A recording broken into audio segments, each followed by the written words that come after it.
एक समय में हमारी दुनिया में डायनासोर का राज था। वे चलते थे जहां हम चल रहे हैं, इसी हवा में सांसें ली, इसी धरती पर लड़ाइयाँ लड़ी। इन दैत्याकार बड़े विचित्र डायनासोर ने करीब 14 करोड़ सालों तक इस धरती पर राज किया। इन डायनासोर की कई हजार प्रजातियां थी। इनमें से कुछ शाकाहारी थे, कुछ मांसाहारी, तो कुछ डायनासोर बहुत ही शांत स्वभाव के थे, वहीं कुछ डायनासोर बहुत ही हिंसक और खतरनाक थे। ये उस समय के सबसे सफल जीव थे। लेकिन फिर अचानक ऐसा क्या हुआ? आखिर वह कौन सी घटना थी जिसने इनका नामो निशान ही मिटा दिया? इसे जानने के लिए हमें करोड़ों साल पीछे जाना होगा और डायनासोर्स के उस अंतिम दिन को करीब से देखना होगा। तो आइए चलते हैं आज से 65 मिलियन साल यानी कि 6 करोड़ 50 लाख साल पीछे। आज से करीब 6.5 करोड़ साल पहले धरती पर मौसम सामान्य था। चारों ओर सूरज की रोशनी बिखरी हुई थी। लंबे लंबे पेड़ों से टकराती समुद्र की ठंडी हवाएं और चारों तरफ डायनासोर के चिल्लाने चिंघाड़ने की आवाजें। जब ये सारी डायनासोर प्रजाति बड़े ही आराम से धरती पर अपना जीवन बिता रही थी, तब 10 करोड़ साल पहले ही इनकी किस्मत लिखी जा चुकी थी। 10 करोड़ साल पहले एक छोटा एस्टेरॉयड का टुकड़ा जो सुदूर अंतरिक्ष से आ रहा था, वह पृथ्वी से लगभग 20 करोड़ मील दूर मंगल और बृहस्पति के बीच बने क्षुद्र ग्रह बेल्ट में घूम रहे एक बड़े एस्टेरॉयड से जा टकराता है। इस टकराव से उस बड़े एस्टेरॉयड की दिशा बदल जाती है और वह क्षुद्र ग्रह बेल्ट से निकलकर सीधे पृथ्वी की ओर 22,000 मील प्रति घंटे की रफ्तार से बढ़ने लगता है। जब यह एस्टेरॉयड पृथ्वी से 3,84,000 किलोमीटर की दूरी पर था, तब धरती से शायद डायनासोर का अंत ना होता यदि यह एस्टेरॉयड पृथ्वी के उपग्रह चांद से टकराता। लेकिन नियति को कुछ और ही मंजूर था, इसलिए ये बड़ा एस्टेरॉयड चांद के बहुत नजदीक से गुजर गया। 40 किलोमीटर के व्यास वाला 2 ट्रिलियन मैट्रिक टन का ये एस्टेरॉयड प्रत्येक सेकंड के साथ साथ धरती के करीब बढ़ता जा रहा था। ये एस्टेरॉयड जब पृथ्वी के वातावरण के संपर्क में आया तो इसकी रफ्तार एकाएक 70,000 किलोमीटर प्रति घंटा हो गई। पृथ्वी के वायुमंडल में घुसते ही घर्षण की वजह से ये एक भयानक आग के गोले में बदल गया। ये इतनी रफ्तार से धरती की ओर बढ़ रहा था कि सिर्फ 4 मिनट में इसने अटलांटिक ओशियन को पार कर लिया। इसकी चमक इतनी अधिक थी कि धरती पर टकराने से पहले ही हजारों जीव आग के इस दहकते गोले को देखकर पूरी तरह अंधे हो चुके थे। ये जीव उस उल्का को देख नहीं पा रहे थे, लेकिन वह उसकी भयानक गर्मी को महसूस कर रहे थे। कुछ ही क्षण में ये एस्टेरॉयड मेक्सिको की खाड़ी के पास जमीन से टकराता है और लगभग 35,000 डिग्री सेल्सियस की ऊर्जा वाला एक भयंकर विस्फोट होता है। इस टकराव का विस्फोट लगभग 10 हाइड्रोजन बम के विस्फोट के बराबर था। ये विस्फोट इतना शक्तिशाली था कि इसके टकराते ही धरती की लाखों टन धातु अंतरिक्ष में चली गई। टकराव वाली जगह पर 180 किलोमीटर चौड़ा और 20 किलोमीटर गहरा गड्ढा बन गया। विस्फोट के कारण इस गड्ढे का सारा मेटल और पत्थर आसमान में धूल के बड़े बादल में बदल गए। 16 मिनट 40 सेकंड बाद जमीनी टकराव की वजह से धरती के अंदर चारों ओर 11.1 तीव्रता की भूकंपीय तरंगे उठने लगी।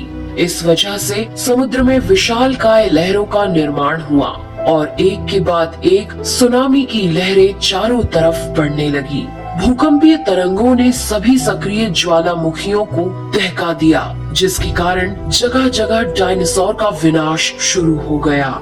धरती के महाविनाश की प्रक्रिया आरंभ हो चुकी थी। इस भयानक विस्फोट में रेडिएशन की मात्रा इतनी बढ़ गई कि इसके 800 किलोमीटर के दायरे में आने वाले सभी जीव जलकर पूरी तरह राख के ढेर में बदल गए थे। इस महाविनाश में उड़ने वाले डायनासोर इन जमीनी खतरों से तो बच निकले, लेकिन ये तो महाप्रलय की बस शुरुआत मात्र थी। विस्फोट की वजह से जो लाखों टन मेटल, पत्थर और धूल अंतरिक्ष में गया था, वह ग्रेविटेशनल पुल के कारण ठीक 40 मिनट बाद आग के गोले के रूप में पूरी धरती पर बरसने लगे। साथ ही धूल का एक बहुत बड़ा तूफान 6000 किलोमीटर प्रति घंटे की रफ्तार से पृथ्वी के दूसरी तरफ मौत लेकर आ रहा था। ये धूल के बादल कई किलोमीटर मोटे थे, जिसकी वजह से धरती पर सूरज की रोशनी का पहुंच पाना असंभव हो गया। गर्म हवाओं का तापमान 100 डिग्री सेल्सियस से ज्यादा हो जाने के कारण धरती पर पेड़ पौधों की लगभग सारी आबादी जलकर खाक हो गई थी। विस्फोट के 90 मिनट बाद धरती का तापमान 200 डिग्री सेल्सियस तक बढ़ गया। इसकी वजह से जो डायनासोर विस्फोट के इलाके से कोसों मील दूर थे, वे भी इस गर्मी से बच नहीं पाए। इस महाप्रलय से धरती की कुल 90% प्रजाति पूरी तरह खत्म हो गई थी और जो 10% जीव धरती पर बच गए थे, उनमें से भी सिर्फ वही जीव जिंदा रह सके जिनका वजन 30 किलोग्राम से कम था। इसका कारण ये था कि इस महाप्रलय में लाखों की संख्या में जीव मारे जा चुके थे और पेड़ पौधों की सारी आबादी भी जलकर राख हो चुकी थी, जिसके चलते यहाँ जो बड़े और विशालकाय जीव जीवित बच गए थे, उन्हें भरपूर मात्रा में खाना पीना न मिल सका। लेकिन ये महाप्रलय किसी अन्य जीव के लिए फायदेमंद साबित होने वाला था। डायनासोर्स का अंत एक नई प्रजाति के लिए सुनहरा अवसर लेकर आया। ये प्रजाति थी मैमल्स की। मैमल्स यानी स्तनधारी जीव। इन्होंने खुद को इस महाविनाश से बचा लिया था। अत्यंत गर्मी से बचने के लिए ये जमीन के अंदर रहने लगे थे और जिंदा रहने के लिए इन्होंने सब कुछ खाना शुरू कर दिया। इतने बड़े महाप्रलय के गुजरने के बाद धरती फिर से सामान्य हो गई थी। सतह पर फिर से नए पेड़ पौधे उगने लगे थे और धरती पर जो 5% जीव बच गए थे, उनमें एडाप्टिव रेडिएशन की प्रक्रिया से बहुत सारी नई प्रजातियां जन्म लेने लगी। इयोसीन इपोक में 5.5 करोड़ साल पहले बंदर जैसी प्रजातियां आई। इनकी आंखें सर में आगे की तरफ थी। इसी काल में प्राइमेट्स के सर के अंदर एक महत्वपूर्ण एवोल्यूशन हुआ। इनकी स्पाइनल कॉर्ड को मस्तिष्क से जोड़ने वाला छेद, जिसे फोरमेन मैग्नम कहते हैं, वह स्कल के पिछले हिस्से के बेस से सेंटर की तरफ शिफ्ट होने लगा। यानी कि अब जो प्रजाति आई वह सीधे खड़े होकर चलने में सक्षम थी। आज से 4.7 करोड़ साल पहले धरती के वातावरण में लगातार बदलाव होने शुरू हुए। धरती के टेक्टोनिक प्लेट्स में हलचल हुई, जो धरती के 2 बड़े महाद्वीपों को एक दूसरे के पास ले गई। ये वही भूभाग है जहां आज हम भारतीय रहते हैं। ये है इंडिया, जो एशिया महाद्वीप की ओर तेजी से बढ़ रहा था। इन दोनों महाद्वीप के आपस में टकराने की वजह से हिमालय जैसी पर्वतमालाएं खड़ी होने लगी। यह वही पर्वतमाला है जिसे आज हम जानते हैं दुनिया की सबसे ऊंची चोटी माउंट एवरेस्ट के नाम से। ये पर्वतमालाएं इतनी ऊंची थी कि इससे मौसम का पैटर्न बदलने लगा, जिससे पृथ्वी ठंडी होने लगी। इस पर्वत श्रृंखला से गिरने वाला बर्फ आगे चलकर कई नदियों का निर्माण करने लगा। यह वही नदियां हैं जिससे आज हमारी आधी से ज्यादा आबादी को पीने का पानी मुहैया होता है। ओलिगोसीन एपोक में 3 करोड़ साल पहले ग्लोबल कूलिंग हुई, घास के मैदान बढ़ने लगे और जंगल घटने लगे। तब ऐसे जानवर विकसित हुए जो खुले मैदान में रहने के लिए उपयुक्त थे और इन्हीं में दूसरे जानवरों को खाने वाले जानवर भी विकसित होने लगे। 1 करोड़ साल पहले पृथ्वी वह रूप लेने लगी थी जिसे आज हम देख रहे हैं। धरती का वातावरण लगभग पूरी तरह से आज के समान बन चुका था और धरती के सारे महाद्वीप लगभग पूरी तरह से जाने पहचाने थे। लेकिन परिस्थितियां फिर बदलने लगी। 40 लाख साल पहले धरती की टेक्टोनिक प्लेट में एक बार फिर से हलचल हुई और अफ्रीका के पूर्वी इलाकों में एक नई पर्वत श्रृंखला का निर्माण हुआ। ये पर्वत श्रृंखला थी ईस्ट अफ्रीकन रिफ्ट वैली। इस पर्वत श्रृंखला के उभर जाने से यहाँ के हरे भरे जंगलों में आने वाली मौसमी हवा का मानसून पूरी तरह रुक गया और इस वजह से यहाँ के जंगलों में बारिश आनी बंद हो गई। यहीं इसी जंगल में रहते थे द ग्रेट एप्स। ये है हमारी काफी दूर के रिश्तेदार। हमारे ये पूर्वज कहलाते हैं पेरोलापिथिकस या पेरोला। हमारे परिवार की शुरुआत इसी ग्रेट एप्स से हुई। पेरोला पेड़ों पर रहते थे और फल खाते थे। वजनी होने के कारण ये एक डाल से दूसरी पर नहीं जा सकते थे, इसलिए ये हमेशा झूलते रहते थे। कभी कभी ये अपने दो पैरों पर भी खड़े हो जाते थे। ये चल सकते थे। आम धारणा के उलट सीधे चलने की क्षमता जमीन पर नहीं बल्कि टहनियों पर विकसित हुई। बाइपेडलिज्म यानी दो पैरों पर चलना इंसानों की नहीं बल्कि एप्स की खोज थी। आगे चलकर ये ग्रेट एप्स जलवायु और जगह के अनुसार बदल गए। कुछ चिंपैंजी और गोरिल्ला में विकसित हुए, कुछ इंसानों में विकसित होने शुरू हुए। वो पूरे अफ्रीका में फैले हुए थे। बारिश के बंद हो जाने से यहाँ के जंगल सूख गए, जिसका सबसे ज्यादा असर इन एप्स पर पड़ा। जंगल सूख जाने से इन एप्स के लिए खाने की समस्या उत्पन्न हो गई और इसीलिए अब ये पेड़ों से उतरकर खाने की तलाश में जमीन पर अपने कदम रखने लगे। ये है एडिपिथेकस रेमिडस। ये है हमारे पूर्वज जिन्होंने जमीन पर मानव इतिहास का पहला कदम रखा और आज इन्हीं के कारण हमने चांद पर अपना पहला कदम रखा। इनका दिमाग एक संतरे जितना बड़ा था और इनकी लंबाई 4 फीट तक थी। ये हमारे वंश के सबसे पहले सीधे चलने वाले जीव थे। कई हजार सालों के विकास क्रम के बाद ये दो पैरों पर चलने लगे। इससे ऊर्जा कम खर्च होती थी और ये चलते चलते भी खा सकते थे।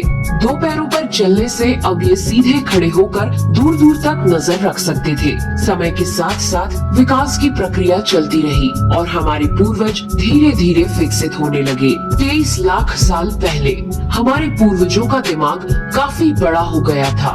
ये थे होमो हेबिलियस। इन्होंने पहली बार पत्थर को हथियार की तरह इस्तेमाल करना शुरू किया। जैसे ही इस मामूली से पत्थर पर धारदार किनारा बना, हमारे पूर्वजों के पास एक हथौड़ा आ गया। हमें काटने का हथियार मिल गया, जिससे वह हजारों ऐसे काम कर सकता था जो वह पहले नहीं कर पाता था। पत्थर के इस्तेमाल ने अंगूठे और उंगलियों को मजबूती दी, जिससे हम और अधिक कुशल तरीके से इनका इस्तेमाल करने में सक्षम हो गए। समय बीतने के साथ ही हमारे पूर्वज अब समूह में अन्य जानवरों का शिकार करने लगे थे।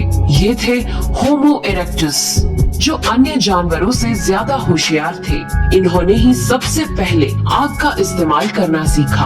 आग की खोज हमारे पूर्वजों के लिए सबसे बड़ी खोज थी। ये उन्हें गर्मी, रोशनी, अंधेरों और जंगली जानवरों से सुरक्षा देती थी और इसी वजह से अब परिवार भी बनने लगे। इन्होंने आग पर मांस को पकाना सीख लिया था। आग पर खाना पकाने का मतलब था कि मांस को चबाने और पचाने में ऊर्जा का कम खर्च होना और इसी वजह से ये ऊर्जा अब इनके दिमाग में खर्च होने लगी और इन्हें कैलोरी और ज्यादा ताकत मिलने लगी, जिससे हमारे पूर्वजों का दिमाग काफी बड़ा हो गया। 2 लाख साल पहले आज के इंसान ने अपना रूप ले लिया था। लैरिंग्स यानी आवाज की जो नली हमारे पूर्वजों में गले के ऊपर थी, वो नीचे आ गई थी। अब हम ज्यादा जटिल आवाजें निकाल सकते थे। हमने बोलना शुरू कर दिया था। पहली बार कोई जानकारी एक से दूसरे इंसान तक या एक से दूसरी पीढ़ी तक पहुंचने लगी थी। यही वो आखिरी विकास क्रम था जिसके बाद विकसित होकर हम बने। हम यानी होमो सेपियंस।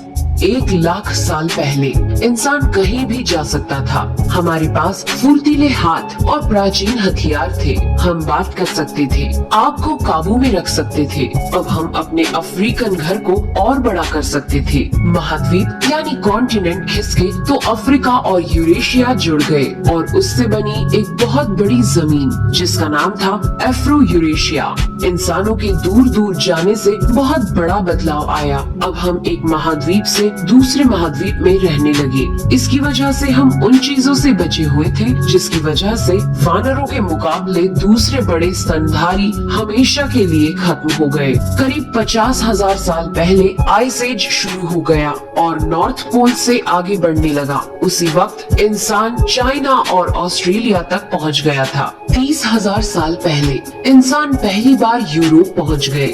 जब बर्फ अपनी चरम पर थी, तब इंसान अपनी खोज में नॉर्थ ईस्ट साइबेरिया के बर्फीली टंडा तक पहुंच गया। आइस एज के इतने कठिन दौर में भी इंसान हर उस हुनर का विकास कर रहा था जिससे कि वो सच्चे मायनों में इंसान बन सके।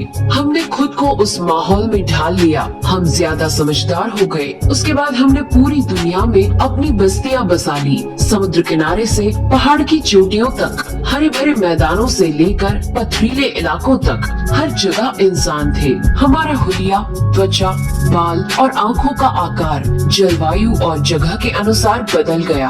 हमने अपनी आवश्यकता के हिसाब से खेती शुरू की और जानवरों को पालना शुरू कर दिया। हमने कस्बों और शहरों का निर्माण शुरू किया। उसके बाद हमारी सभ्यता और संस्कृति का जन्म हुआ। हमने विज्ञान और गणित का इस्तेमाल शुरू किया, जिससे हमें भविष्य में जाने के लिए ऊर्जा और तकनीक मिली।